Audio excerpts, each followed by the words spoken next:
Yeah. I want to get into a big question here because this was a discussion area which you don't often hear on podcasts. And I wanted to get your take on this. So we're talking about anxiety, stress, mental health disorders, this sort of thing. And these are subjects which are often not talked about or admitted to by men due to the stigma that seems to be attached to admitting to being prone to such symptoms. So society seems to have programmed us with this idea that real men don't get fearful or anxious. So I've got a slightly different take on this, which is if you've not experienced some kind of fear or trauma or anxiety over the past 4 years, then you've not been paying attention to what's really going on in the world.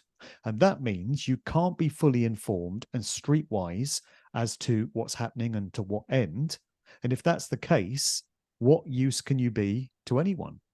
So the men who have been getting anxious have been getting so because they've been taking personal responsibility for themselves and their place in the world. And for me, one of the saddest signs through the whole COVID debacle was seeing big, stocky, burly men with shaven heads and tattoos and all the rest of it, wearing masks and standing in line in the supermarket. There's never been a time in human history where legions of authentic men, these are real men, stepping into true and righteous action in the world to put down evil and tyranny and to fight for truth and freedom has been needed. And yet, where were they all? So much for real men. All these guys have just been doing what they're told, not causing a fuss, just complying with it all. And so evil and tyranny has taken a hold because they didn't stand up in right action. You know, a man who would do that is a real man. But we have to accept that all of us have masculine and feminine aspects to our personality. So part of the sacred feminine within us is, I guess, being susceptible to anxiety and things such as this, because it's the sacred principle of care. You care about the world, you care about other people, you care about freedom. And you're only a real man if you embody the sacred masculine, which involves taking physical action in the world where required, but also embody those feminine aspects of yourself, which involves care. So that's my take on it. It's about balance, isn't it? At the end of the day, you know, and you're dead right. I mean, I was having this conversation with my dad last night, funnily enough, about the fact that there are few men. When I had the pub, it was very interesting that the youngsters that were coming in.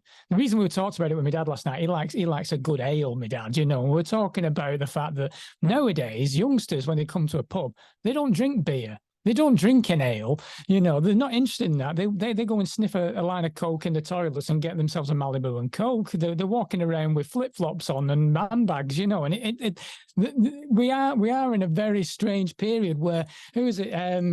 Mr. Jones in America said they're turning the frogs gay. You know, I mean, testosterone levels have plummeted massively over the years. And yeah, what we saw over the past few years, really leading the charge in the pandemic was the women, because Mama Bear came out. Absolutely right. Most of the activists that were really making a difference and organizing these freedom rallies and things like that, I noticed it's all women.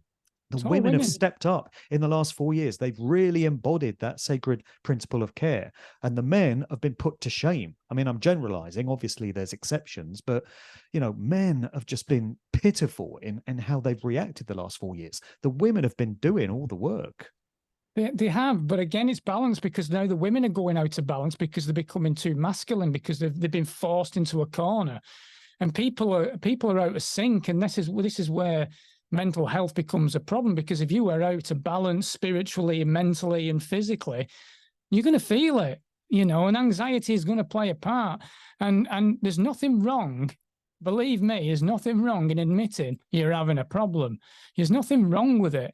You know, at the end of it, there's nothing wrong, actually, and sometimes it's holding your hand down. So can you give me a hand up a little bit as well? You know, ultimately, you know, it comes down to us in our own journeys and finding that true power within. But it's nothing wrong with struggle. We do struggle, and there are good people out there waiting to help us as well. Just my little take on that, Mark, and I do think we are, of our age group, we are the last of a generation that remembers the old way. Yeah. You know, we're the last of the you know, remembers before technology. And for me, again, we talk about, you know, the powers that be. But if you were looking to like sort of weaken society, the one of the biggest thing in society was men. You know, and that they would stand up to things. But So let me just say there that if they tried to pull the COVID stunt in the 1960s, 70s, or 80s, I feel they wouldn't have got away with it, because the men would have risen up and said, "We're not having this. We're putting this down." But they waited until the 2020s because they were satisfied that they'd engineered society and altered, you know, altered men in their state, 100%, so that it wouldn't be a problem. Definitely. Yeah, because you look at it, right? Now, this is where it gets, obviously, you know, to take a whole show. The men of our generation, unfortunately, are more likely to men who would go and have a walk in the forest and take their own life. And they wouldn't tell anybody that they're feeling down. And I've had a very close, one of my best friends did that recently. And so we're at that generation, you know, where, you know, your parents would have said, you know, suck it up, you know, you're a man, blah, blah, blah. But then society now is everything's like, you know, the society today, if they said put a chip in your head or in your hand, they would do it, because everything's too easy. Everything's on demand right now. You know, everything's watched through Netflix or it's watched through reality TV programs. And all of that is a watering down of masculinity and society. They started off with breaking up the family nucleus of mom and dad, which then obviously splits up family. And then we know you could go into all the realms of immigration and mixed races and all the, and it's all part of design, you know. And you know, but people never always get lost there. Yeah, we're all the same, but people are using different things to their advantage to try and cause issues, you know. So for me, like what I have seen more and more, so like I've had men who have been on my building sites, you know, the bricklayers and the electricians, and what they need is someone who's prepared to open the door to have the conversation. It's not that they don't want to have the conversation. It's that they don't want to be the first ones to say it, because they feel it's almost, they think it's weak. You know what I mean? But once you have that conversation and you say, look, it's safe to talk about these things, you know, there's nothing weak about it. If you're not feeling very well, then it's important that we discuss it. Now, the other side of that is, unfortunately, we have now a society where if they stub the toe, they've got depression. So now they've they're using the whole mental health thing to their advantage. And not, you know, like there's people out there who are actually struggling with certain things, but then there's just people who are just jumping on the bandwagon. And I think that's a lot with a lot of agendas these days. What's out there, it's let's just jump on that bandwagon. Now, again, you have to look at where you're putting your energy, because you know yeah, I've sort of lost my track there, but where you pay attention, isn't it? But yeah, it is interesting to see how they've done it. It's been very clever. Very, very clever, and they're playing the long game, aren't they? That seems key to me. Yeah, they're engineering Gen Z right now, so-called, you know, which is my kids' generation. Yeah. And so after the millennials, you get Gen Z. I don't know what comes after Z or Z. That's like almost as if they're the last generation, and they're announcing this. But you know, at some point, our generation, Generation X, is going to have to step aside and leave everything to the millennials and Gen Z to sort out. It's going to be their responsibility. And yeah, it's not looking good on that front because of the way these generations have been shaped and molded, and their value systems that have been created for them. You know, when their time comes to step into action, unless something changes, it's not looking good. My daughter goes to college. It's a college I used to work at. I worked at there 11 years, and I could see changes happening there quite, you know, going back about 15 years now. But now I step through that front door and you will see agenda after agenda all plastered all over the wall. They're being indoctrinated as soon as they walk through the door, you know, and my daughter's very bright, thankfully, and she does listen to me. She thinks I'm nuts most of the time, but she does have a listen, and she's aware that they are pushing these things down people's throats. But you have got, in that particular college, there's probably 2,000 kids that go through those doors. There's a large percentage of them that are going to come out of there with rainbows all over the place. You know what I mean? It is worrying. It is worrying because somebody has to re-educate in a way. It's like the real world has to come forward. You know, and maybe this is why the breakup's happening. Maybe this is why people are finding suffering at the moment, because they're realizing they're in a dream world. It's not real. So let's bring it back and talk about some coping mechanisms then, because we've identified some of the problems. After problems come solutions, and different things are going to work for different people. Whatever gets you through the night is all right. You know, as long as it causes no harm to another, then whatever works for you, embrace it. I mean, for me personally, I find it very cathartic and healing to get inside soulful, uplifting house music. So this morning earlier, I was doing a mix of this type of music, and it really does give me a lift. Genuinely, I can feel my soul being uplifted by this music. It's the only genre of music that does that for me anymore. You know, I used to listen to rap and hip hop and R&B and urban, and that stuff has gone way down the shitter in recent decades. So the only music I can stand to listen to is soulful house. But a lot of this stuff is rooted in gospel roots. And it just speaks to my soul. It speaks to my spirit, and I can get lost in that music, and it works for me. It's not going to work for everyone. That's my coping mechanism. Different people are going to have different ways of getting through. So let's discuss what some of these coping mechanisms might be. Yeah. Well, in terms of music, obviously music's a great healer and has been for me for many years. I'll be honest though, Mark, I can't listen to things that I used to listen to, like you say, you know. Yeah, me neither. Yeah. You know, it's like I used to listen to the Foo Fighters at one time. It's like there's no way I can even consider it anymore. I used to listen to Dr. Dre and Snoop Dogg, and that stuff don't work for me anymore. No, and it's sad. But I mean, in terms of music, though, obviously, again, we can go into the conspiracy that they changed the frequency of the music in popular music.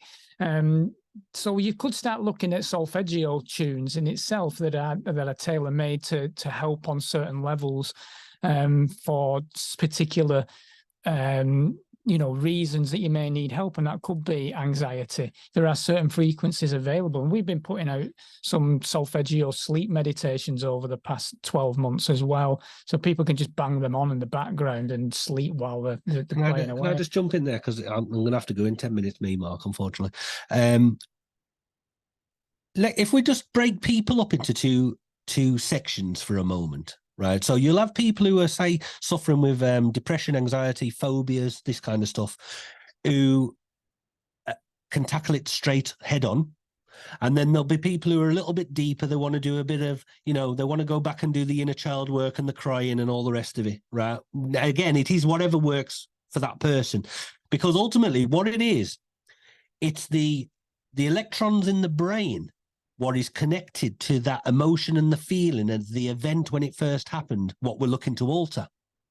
Now, for me, it was a case of, so if I was in the process of right now having an anxiety attack or a phobia, and just so people know, look, when you're in the midst of these, like these fears, you can actually feel like you are going to die. Right now, as far as I know, there's nothing recorded evidence that anyone has ever died from an anxiety or a phobia attack.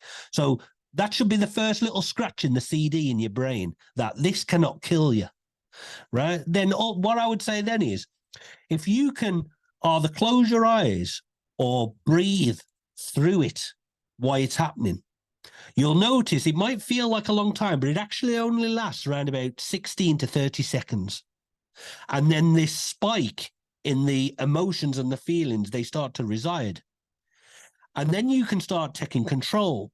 Now, a good way you could do is if you tell your partner or a close friend, and if you have like a signal, because what happens is when you're in the midst of a phobia or an attack, you don't feel like you can speak. You don't feel like you can reach out and tell someone. But if you've already got like a signal that you could give your partner or a friend, and so they know, oh, look, he's having an attack. You could be walking down the street, just taking the dog for a walk, and be in the midst of a phobia or an anxiety attack, the person's talking to you next to you has no idea that you're actually shitting yourself and feel like you're going to die. And this can feel like heart palpitations, tingling in your body. Your face can start going numb. There's so many side effects to it. Now, but if you're strong, I don't want to say strong enough because it's not about that, but if you're somebody who can tackle this straight on and say, do your worst, kill me then. You can flick the switch on that power of that bully, which is the phobia or the thing. Now, for somebody else, another thing they could do is, if it was an event that happened, say 10 years, say you was involved in a car crash and, you know, your life changed from that car crash, what you need to do is spend some time, and as painful as it might be, you need to go back in your thoughts and relive the event. And then while you're watching the event on the big picture in your mind, start to adjust what happened and start to look at it from another way. So what you're doing then is you're starting to put a positive spin on what was a very negative emotion or an event that happened in your life. So, and then what happens is the brain has this amazing way of starting to like tell its own story. And this is why people spend their life, by the way, telling the story of their past, because the brain loves it. Because as long as you're telling this story over and over again, and someone says, "Oh, I can't believe you've gone through all that. I'm so sorry." That's like a hit of, dopamine in the back of your head. Well, it's the ego identity. Yeah, do you know what I mean? It's so if people want to move on with their life, the first thing you've got to do, by the way, is stop telling the story, because that's all it is. It's just a story. This moment right now, if you're living in the present, you're not having an anxiety attack or a phobia in this moment. So you have to start learning to live in the moment, because then the moment becomes bigger and bigger. And before you know it, you've not had an attack for a week, a month, a year, and then it could be 10 years. And then you could start bringing in coping mechanisms like triggers. So, you know, if you're about to have one, okay, I'm going to, like I used to have an unbelievable phobia where as soon as it used to go between light and dark, dusk, that funny, eerie feeling outside, I used to feel like I was going to start tripping. It gave me the same feeling and fear as when somebody put an LSD in my drink when I was a kid. Now, that was a massive shit me up, right? And I spent years like with my missus holding my hand, walking me, you know, at night time to try and overcome my fear of the dark. Until I got to that point where like, oh, fuck this, kill me. I'm not living like this. But what you could do then is, it's like, it could just be like turning the light on your mobile phone while you're walking. You just need to distract from the thoughts that you're having to something else.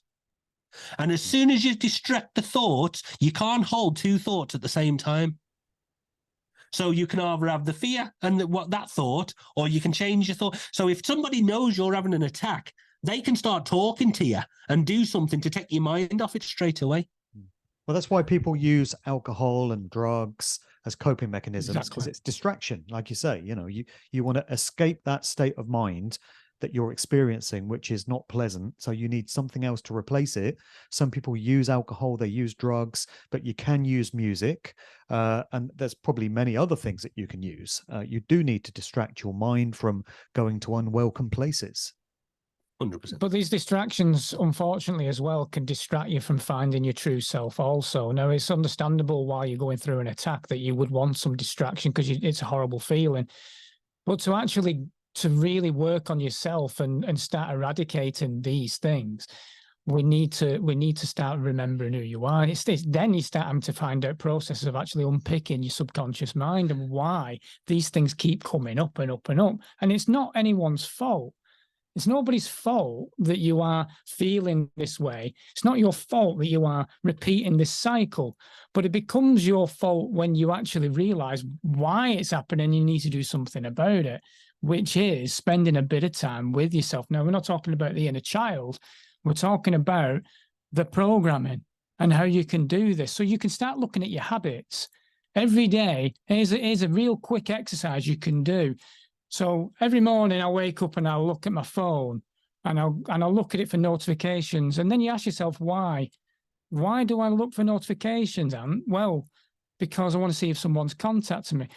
Why is that important that somebody's contacted you? Well, because I like to feel that people like me. Why is that important that you want to be feel like? And you can dig deep and you just keep asking and asking, and you'll get to some real answers. And it's so liberating when you actually work on habits, such as even brushing your hair, something as ridiculous as that. Digging deep to why you do it, and you find a bit more about yourself, and you start becoming, I found over the past 12 months, a lot stronger in my own being from realizing that it's all this programming that I'm being consumed with isn't me. It's not truly me. It's just a program. It's all in the subconscious mind. And I mentioned this in a podcast that I did recently with Kelvin Patterson. I've got a whiteboard on my desk now, and I write messages to myself, which are designed to be soaked up by my subconscious mind. And the one that's on there at the moment just reads, and it ties into what we've been talking about, just as in any given week, month, year, or human lifetime, so there are good and bad points in any given day. While the bad parts are happening, you can keep yourself going by realizing that they surely will pass, and that the good points will be just around the corner. So again, we're back to the ebb and the flow and the rhythm of life and of the universe and of polarities, and all things must pass, in the words of George Harrison. So we can be sure of that. Beautiful. Mark, can I just quickly, two things I want to, and then I'm going to have to shoot. I'll leave you in the capable hands of Anthony. When I'm gone, if you explain as well the exercise 7 levels deep, because people listening would get a lot out of 7 levels deep. It's a very good starting point to understanding yourself. And then the other thing I wanted to quickly mention as well is, and this could be something you could even resonate with yourself without you even knowing it. We've talked about anxieties and phobias and everything else from a negative point of view, but also people are scared of good things happening. They're scared of change. So if you actually say to someone, do you want to change? But then you look them in the eyes and say, do you really want to change? Because the fear of changing means you are no longer going to be the person you once was.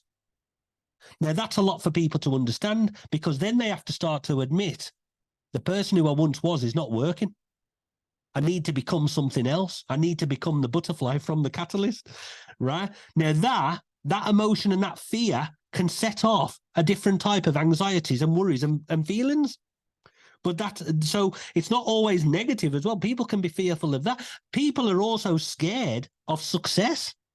Definitely. You could be on the cusp of something amazing, Mark, but you're actually holding yourself back because you're scared to let go and trust it. So you could be creating your own fear and blockages in your life because you know what comes with success. And then you have to get your head around that. So it's so much deeper than just, the basics.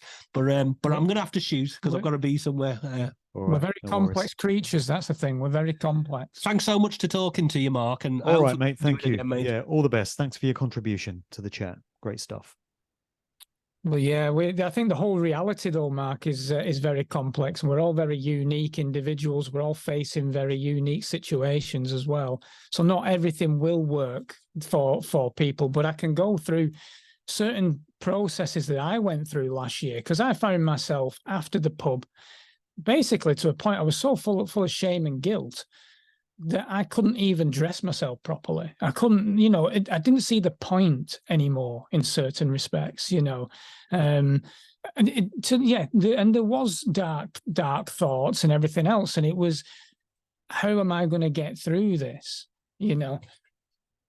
So I started a process from gratitude, really, and that gratitude was it could be that I've opened my eyes that morning. It's as basic as that, and then building it up. But I made I was probably quite strong in some respects, subconsciously. Whatever it was that was driving me was that I wasn't going to allow this to defeat me. I made an intention, and that intention was I was going to fix myself. It was down to me. You mentioned earlier on about responsibility, personal responsibility. I think that's where a lot of the crux is. We have to become more responsible for ourselves. Let's put it honest, the nanny state wants us to be completely embedded to the system. We've been addicted to the system. We are softened because of the systems we've been placed in. It's down to us to then become the true self that we are, the spark that we really are. Yeah. No generation before us has had to face the military grade psychology weaponization that's been dropped on us. You know, they've got behavioral scientists now working full time, figuring out how they can manipulate the human mind and change our behaviors and change our viewpoints and stuff. There's no handbook for this. There's no manual. No generation before us has had to face this. It's a different kind of war. It doesn't involve bullets and shells and tanks. It involves the mind. It's a war on the mind. And we're the generation that's been charged with the responsibility of finding a way through that, because no generation before us has ever had to do this. No, they've clearly worked this out quite well, haven't they? It is, like I say, it's a battle, it's a war on the mind, but I believe it's a spiritual war as well. You know, they're breaking the spirit. I think there's quite dark. You know, me and Kev do come from different kind of angles on this, but I do believe there's a dark esoteric force above. You know, when I think it's all levels. You know, you've got your government on one level, if you like, and your big pharma and things like that, and then you go above that, and you got your Illuminatis and blah blah blah. And I think it goes above that as well. I think we have a few levels that we're dealing with, but when you start actually realizing who you truly are, and you're not the name, you're not the body, you're not your ego, because that just is part of the damage that you face day to day. You are more powerful than they allow you to be. The reason that they are doing what they're doing, you know, let's be honest, if we weren't powerful beings, why would they need to put so much on us? Right. You know, we are capable of so much more. We are creators. They will be worried the fact that come together with consciousness, we could create an incredible world. And that's something that we need to do. But they're putting fear to God in everybody. So all we do in a wider sense of it all is create more fear and more destruction. So we need to break through that individually, recognize our true selves, come together as a community and start creating the better world that's out there for our kids. Because unfortunately, like you said, the generation next are going to be even more programmed than we are. You know, it's going to get tougher. This is already tough. And as AI comes in, as AI is already here, obviously, but as it gets more involved in day to day, people are going to get more lost. So we have to be the change now. We have to make that. And yes, starting with self, it's important. And accept the fact you are going to have weaknesses. Accept the fact that it's down to program. We're human beings. We're emotional. You're going to have anxiety. You're going to have mental health problems. Unfortunately, everything's been thrown at us. How could you not? Yeah, it's not a bad thing. You know, we'll get through this together. But let's start from the inner self. You are better than what they have made you feel you are. That's right. And you touched on it there. The insidious onset of AI and transhumanism, 5G smart grid technology that's being put in everywhere. This reality is feeling ever more artificial by the day to me. And again, it's our generation that remember better times. You know, we've got memories going back, well, in my case, to the 1970s, 1980s. The world seemed and felt very different then. It felt more natural. These days, it just feels like an artificial creation. It feels as if it's a realm that's being presided over by some kind of malevolent demonic force that is anti-human. You know, I'm just calling it as I see it. And it baffles me that so many people seem to be oblivious to this. Everything just feels so artificial and so wrong with all this technology that's coming in. But most people just seem to be going along with it. How can anyone think this world at this stage in the game is in any way normal and just fine? How is it that the likes of us can see that something is desperately wrong, but the majority still can't? So, there's a lot there, but There really, is I a just lot. wanted to make the point about the onset of artificial intelligence, because you brought it up. Technology is everywhere now, and it's being weaponized, it's being used against us, and this world just feels very different to the way it once did. And so maybe this is a good point to get your take on whether we are living in some sort of simulation. That's a very popular idea within the sort of conspiracy realm these days, that this is some sort of virtual reality creation, an overlay that's been put in place on top of the natural creation that was there before. I'm really starting to come around to this idea now of a simulation. I resisted it for a long time because I didn't want to have to accept that anything other than the creative force, the creator God, the Most High, could be presiding over what's going on in this reality. But the idea that it's somehow been hijacked by some sort of malevolent force, and it's some sort of simulation now, which isn't natural, which isn't what was there before, is starting to really resonate with me now. So I don't know if you feel the same way. Yeah, it's something I've been deep diving myself, to be honest with you. I'm very intrigued by the reality we're in. I don't perceive the reality that we were brought up in to be the true reality. I think it's much deeper and much more complex than what we had the perception of. Now, in terms of a simulation, I don't know if I go down the route of it being a simulation as in a computer simulation, because I think they'd want us to feel it's that way, because then it's easier to put another set of goggles on and go into another simulation. They could almost normalize it a little bit. But I do think the premise of it is right. I do think it is sort of a matrix reality. I don't think I think there's so much more, because we can only use, or the majority of us only use 5 senses, so we will only see, feel, touch, and smell. So I do believe it goes a lot deeper than that, and we are projecting our reality in effect. So I don't know how I would give it a terminology, but simulation does fit, but I would say that it's deeper than that, and it's more complex than that. I think the Gnostics would say that we're, it's a demiurge, isn't it? And an then archontic force, yeah. Yeah, and you've got the archons, and I kind of go with that, and I think there is a test going on here in terms of the souls on this planet to find and navigate the way through life, if you like. So I think as they bring in more AI and, like you say, the transhumanism agenda, I feel that is an opportunity for them to try and trap souls more on this realm. I think that's what they're trying to do. So we are the bridge in that respect, because we do remember when life was a bit more simpler and slower.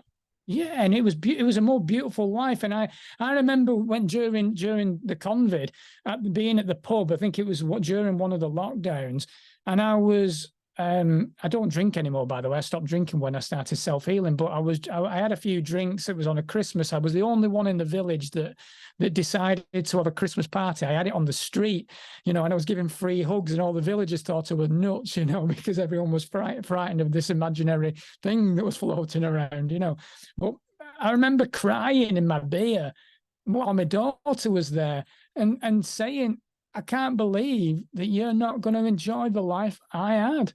I can't believe it. That I had that freedom in the 90s to go to nightclubs and go traveling, and they're gonna start bringing in these. We didn't realize it at the time, did we? We were just having fun, enjoying life. It never occurred to us that one day all this might be taken away, or attempts would be put into place to take it all away. We just lived our lives and didn't really think about it. Well, this is my personal experience anyway. Yeah. And now I think back to the 90s, which is my favorite decade. I had an absolute blast in the 90s. Just love those times. And they just seem a world, a lifetime away. They just seem like in a different reality to the one we find ourselves in now. And this raises a big question for me, because if this is some sort of simulation, if this reality has in some way been hijacked by some malevolent force, where does that leave God, or the creative force, whatever title you want to put on it? How could the creator of everything have allowed this to have taken place. I mean, I get the concept of free will and that the creator doesn't interfere in human affairs because it's down to us to create the reality that we experienced. But who asked for this? Who asked to live in these kind of conditions, you know? And how can any loving, benevolent God, if that's what we've got, have allowed this hijack to have taken place? That's a big question. It's a big question, and I certainly don't have the answer, but it's an interesting topic for sure, and I've pondered on it myself, you know, and I've listened to some people who talk about the fact that this reality has had some kind of malware, if you like. It's a virus of its own. Right. That's where the Mandela effect comes in and things like that, you know. Yeah, and you can imagine if energy is manipulated, then yes, it could possibly be that there's been, if you like, darker energy that has taken over the realm. I mean, again, I think the Gnostics, certainly even Christianity, believes that this is actually Satan's realm. This is, you know, and we're unfortunately, we are here to play our part. It's hard to argue with that sometimes. I think it's very hard, because at the end of the day, if you look around, most of the time it's decay and suffering. You know, that is pretty much the journey of a human being. But we are here to actually enjoy life as well. I don't believe we are here to suffer. We're here to ride the waves and to learn and to grow. But we are here to find love and enjoyment out of anything that's possible, and there is so much to love and enjoy here also, and we mustn't forget that. That's right. But we are in difficult times for sure. This is the trickiest period, and you and I would never have imagined that we were going to be doing this, but maybe they were softening us up then in the 90s also, you know. I mean, it's well, we were getting our training for sure for what we're doing now. You know, it was all life experiences that would come to be useful in the type of work that we're doing now. We just didn't realize at the time that we were getting trained and groomed and prepared for what we're doing now. So we're nearly done. I've got another couple of things that I just wanted to ask, but just to make the point that life is not supposed to be all about suffering. You know, it seems that these lives are intended to teach us and to allow us to grow and evolve, but it shouldn't be all about suffering. You don't need to suffer all the time in order to learn and evolve and grow. There's got to be some joy, some happiness. And I think life is intended to be a rich tapestry of these different experiences. And when they're only about suffering and hardship and struggles, then we've strayed from the path somehow. Something's gone wrong, and we've got to find a way back to joy and happiness to balance everything out. It's supposed to be there. Joy is supposed to figure in these lives. Yeah, there's joy, but there is joy in so much just by looking around you. You know, if you were to walk, I know, and people say, "Oh, we'll just go for a walk." Well, you know what? If you do that, and you actually, you're talking about, Kev's not talking about inner child, but if you find the beauty in just looking at an insect or a bird whistling and singing in the morning when you go for a walk, there is great joy in that. You know, there is beauty everywhere. They're doing their darndest to make us feel negative and shit all the time, but we have to take everything that is wonderful on in this realm, because there are great people as well, great conversations, you know, a hug. You know, there is a frequency and a vibration that you can give off and change somebody by just being in the room. Being happy has become a revolutionary act. Hasn't it just? Hasn't it just? It's. But we're to change that. I firmly believe that. There's a number of us, and I think we had this discussion before, Mark. You know, whether there's a mission. You know, and I really feel that there is a mission for many people on this planet right now to change the world. And we can change the world. I mean, if you think about it, when I had the pub, you could have 100 people in that pub and the atmosphere could be fantastic. And then one person could come in and change the atmosphere in an instant, and it's energy. So we can do the complete opposite. We raise our vibration, whatever floats your boat to raise that vibration. But I would say I would really consider looking at what actually is having a negative impact and putting you into the lower mind. You know, like I was saying before, alcohol, drugs, you know, doing the dirty on your missus, whatever it is, these things will have an impact on you and your psyche and your well-being. So if you start mastering yourself a little bit, finding joy within yourself more, you are going to make a difference wherever you go. Literally, you could be sat in a restaurant and change the whole place. And that's how powerful we actually are. We mustn't forget that. Yeah. Well, the last thing I wanted to ask you about ties into what you've just said there. And it's this idea of NPCs. This is another thing that we hear a lot in line with the simulation idea. The idea that there are a few of us, I don't know what percentage figure you might put on it. Maybe we're at 8 to 10% of the human population, perhaps, who are awake and aware. They've undergone a conscious awakening of some kind, and they're now in a different place spiritually to where they were before. And the idea is that this percentage, whatever it is, 8 to 10% maybe of the population, are having these experiences, but everyone else around us, the remaining 90%, whatever it may be, are NPCs, non-player characters, and they're there to help facilitate our experience and our growth and our evolution, but they themselves are not going through this. That's why we see what's termed as normies, who seem perfectly happy with the world. They're going about their business, doing their job, going to the pub, watching the football, whatever, and everything just seems fine to them. So these are what are referred to as NPCs, and they don't seem to be going through this amazing conscious process that the few of us are. So let me just get your views on that whole idea. Yeah, it's an interesting one, and if Kev was sat here with me now, he'd probably be telling you about his home life in that respect. You know, his good wife is someone he would say is an NPC. You know, the fact that, you know, her life, she wants to just do the normal thing and then watch Coronation Street maybe at night and then get your dressing gown and slippers on or whatever and go to bed, and to a lot of people that's fine, you know. Is it because the NPCs have not connected fully to their source, or are they just not on a soul mission, or, you know, or is it the fact that they are empty vessels as well? I mean, they're really interesting conversation. We had a podcast the other day with a guy called Roberto. I can't remember I can't pronounce his surname, but he's a Toltec, and he was saying exactly that there is probably 90% on this planet that are NPCs. There are 10% that are here to make a difference, and he believes firmly that we're in a projected simulation itself, you know, and it's a game. We're in a video game essentially, and we need to learn how to play the game. So it's like Grand Theft Auto, isn't it? You're walking around and there's all these people just getting about in their business and exactly playing no part.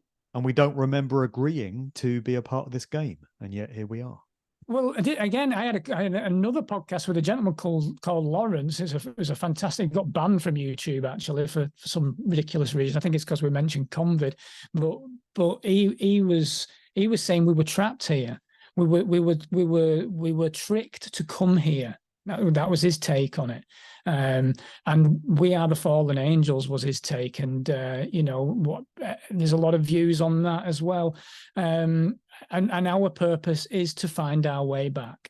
And that's the challenge of the game. And you wouldn't want to come here if it was boring either. You wouldn't want a plain sailing game if you want to play a game. If you are a soul that's just decided to come to Earth, you don't want to just go through life and be bored. You're going to want the challenges to grow. So we're here to face them, and let's do it. And let's, if Lawrence is right there, let's find our way back. You know, if that's what we're meant to be. But I do believe at this period in time, the likes of you and I, Mark, are here to make a difference. And I also think I was an NPC at one time. I look back at my life and I was the same. Yeah. So for whatever reason, our spark has ignited, but maybe we're going to be sparking plenty others along the way, and the tipping balance will come. Well, we didn't come to lose. I don't No. accept that. I've been saying this since 2020 in all my video commentaries. We didn't come here at this point in the timeline to be enslaved and to get put into these bloody digital prisons that they're trying to build for us all. No. We know what they want, you know, the so-called elites, and I just don't accept they're ever going to get it, because we didn't come here to be imprisoned in that way. It's a no, isn't it? It's just a no. Why would we have chosen to come here and just be slaves? No, it's just not. I do not consent. It's not happening. It's just not happening. You know, we have been, over the many years, humanity has been taken away from its natural base, which is being in nature and connected to source. You look at the way the Native Americans, that what happened to them, you know, and any other kind of indigenous races. They have come and destroyed those indigenous races and took them away from source. This next plan of action that they've got to take us into transhumanism is to completely take people away from source. Now, we need to go back to that, and we need to educate the others that there is much more. You're much more, and there is much more. And we need to connect to that. And it's with love. The answer is always going to be choose fear or love. And you got to start bringing that love. You've got to go more heart-centered and start being the true essence that you are, not the programmed NPCs. That's right. Bloody hell, what a conversation. I know. I got something as well I thought I'd say, because we were talking earlier on about it's happening to good people, you know, and why is it happening to good people? And this quote that I read before, it says, the more light the seeker possesses, the more darkness he uncovers. And I think that is a good reason why we are facing stuff right now, you know. If you're here to shine light, you've got to walk into the darkness, I guess. You do indeed. But we're not here to lose, are we? We're That's here right. to get through. That's right. All right, mate. Well, I think we'll leave it there. Just remind people where they can go to watch your podcast conversations and anything else you might want to add as we wrap up here. Yeah, fantastic, Mark. You'll find us on YouTube, Drake, Michigan. If you search Drake, Michigan, we're on Rumble and Odyssey as well. And we're on Spotify, which seems to be taking shape nicely. Yeah, that's the best thing. And if you want to contact us, feel free. Go to drakemichigan.com and you send us a message and we'll get back to you as soon as we can. We are working on a number of initiatives at the moment to help people going through the dark night of the soul, if you like. So feel free, if you're having a struggle. One of the reasons Drake Michigan exists at this point is to try and bridge the gap and be a safe space for somebody that's going through an awakening process.